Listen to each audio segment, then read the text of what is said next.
খাজুরিয়া দারুল উলুম মাদ্রাসার ছাত্রদের সাথে আজকের ইফতারির আয়োজন। তো দেখতে থাকুন ফুল ভিডিও।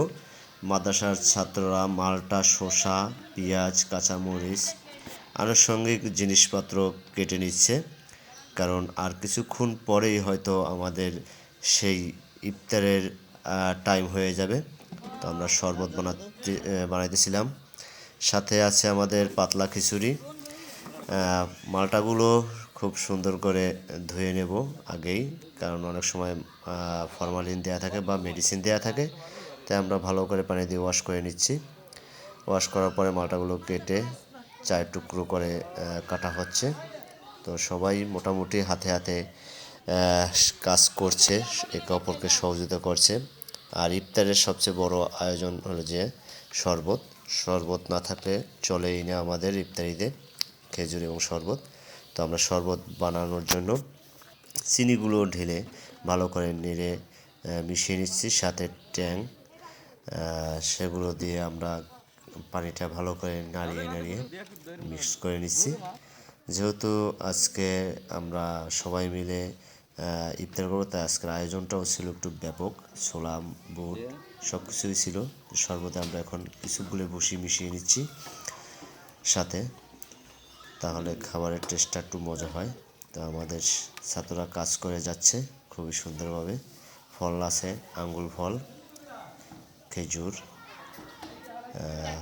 সবগুলোই আছে, মালটা, খেজুর, আঙ্গুর। তো অনেক ছাত্রই এসে মোটামুটি বসে গেছে ইফতারের আয়োজনের জন্য। আর ছাত্রগুলো কিছুক্ষণের মধ্যেই এসে পুরো মাদ্রাসার ফ্লোর ভরে যাবে। তো আমরা ট্যাঙ্কগুলো বিতরণ করছি সবাইকে, সাথে মালটা, আঙুর, খেজুর, পেঁয়াজু, চপ, বেগুনের চপ, সবগুলোই আমরা এক এক করে প্লেটে দিয়ে দিচ্ছি বাচ্চাদের প্লেটে। তারাও পেয়ে খুব খুশি, আমরাও দিতে পেরে খুব খুশি। তো আসলে রমজানের যে সবচেয়ে মজার যে জিনিস, সেটা হলো যে একসাথে ইফতার করা।